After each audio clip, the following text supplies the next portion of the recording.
Halo? Lanjut Bu Unmuted. Sandra. Iya, halo Bu. Lanjut Oh, aja Bu. lanjut. Oh, oke. Selamat pagi Muted. ya.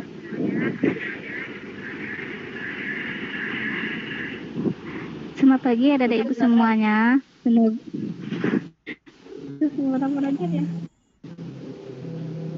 Bismillahirrahmanirrahim. Assalamualaikum warahmatullahi wabarakatuh. Selamat pagi adik-adik dan bapak-bapak ibu semuanya. Berjumpa lagi kita dalam ruang tentang pembelajaran sumber daya alam untuk kelas 4 SD. Baiklah, sebelum kita mengenal tentang beda-beda sumber daya alam, sebaiknya kita mengetahui apa itu sumber daya alam. Sumber daya alam yaitu semua kekayaan berupa benda mati maupun benda hidup yang berada di bumi dan dapat dimanfaatkan untuk memenuhi kebutuhan hidup manusia.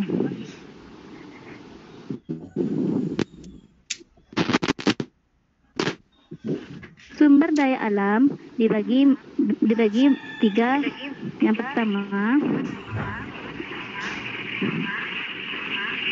berdasarkan jenis. Kedua, berdasarkan sifat. Ketiga, berdasarkan proses. Sumber daya berdasarkan sifat dibagi pula jadi dua bagian, yaitu sumber daya alam hayati, yang artinya sumber daya alam yang berasal dari tumbuhan, seperti tumbuhan dan hewan. Yang kedua, manfaat bagi manusia, yaitu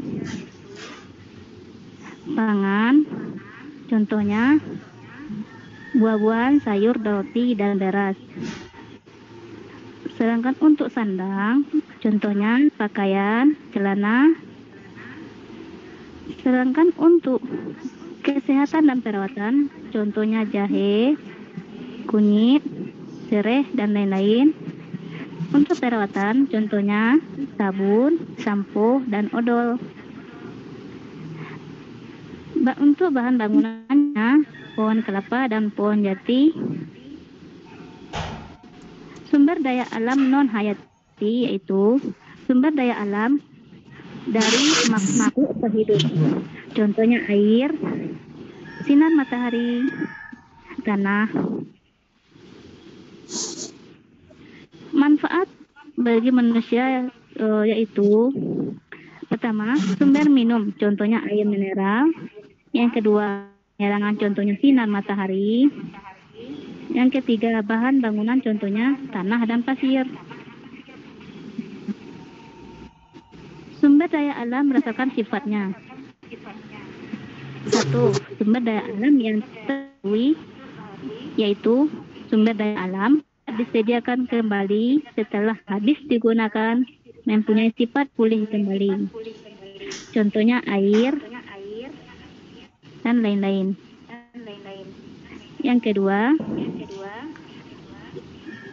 air merupakan sifat memperbarui karena melalui proses siklus air. Sedangkan hewan dan tumbuhan akan dapat terbarui melalui perkembangan biakan. Sumber daya alam tak terbarui yaitu sumber daya alam yang sulit disediakan kembali setelah habis digunakan karena sifat kemudiannya yang sangat lama. Contohnya pemboran BBM dan batu. Contoh sumber daya alam yang tak terbaru yaitu batu bara, BBM. Sumber daya alam berdasarkan proses, yaitu sumber daya alam yang bisa dikonsumsi tanpa perlu teknologi, contohnya buah-buahan, sayuran. This session Sedangkan is sumber no daya longer alam being langsung recording dapat started. digunakan, yaitu sumber daya alam yang bisa dikonsumsi setelah diproses dengan teknologi. Contohnya This session is no minyak longer goreng. being recorded. Sumber daya alam dipengaruhi lingkungan. Karena kondisi lingkungan mempengaruhi sumber daya alam dan kualitas sumber daya alam itu sendiri. Contohnya, sungai yang sehat atau bersih dapat mempengaruhi makhluk yang ada pada sungai itu. Yang kedua, sungai yang tercemar dapat mempengaruhi lingkungan kita, termasuk lingkungan yang ada sungai tersebut. Itulah materi kita pagi hari ini tentang sumber daya alam. Terlebih kurang saya kembalikan kepada moderator. Terima kasih Bu Sandra. Mungkin Bapak Ibu ada yang bertanya, silakan. Bisa chat atau bisa langsung ke Anda. Bisa nyalakan mic-nya.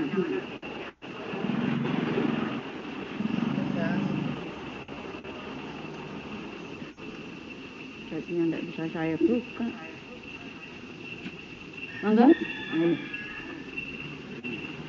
Ya, absennya.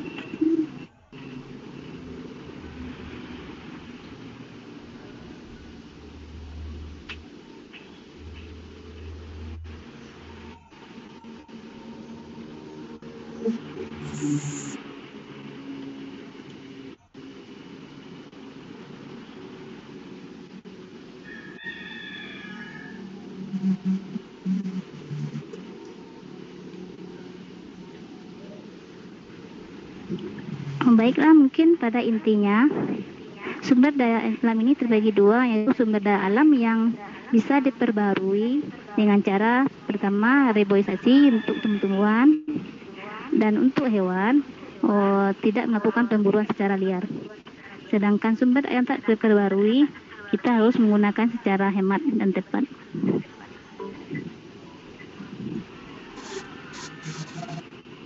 Halo Bu.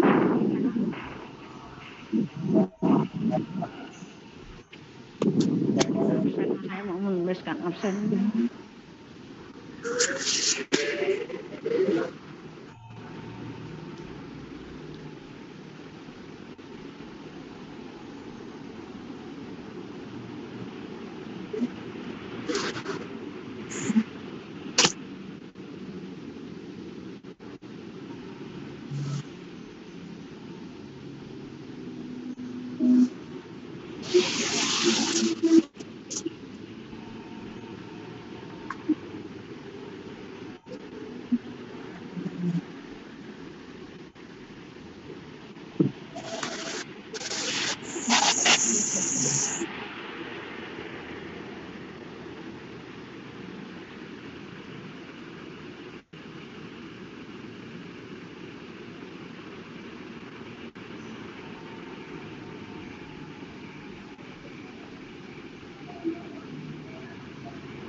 Enggak, Pak Ibu yang mau bertanya.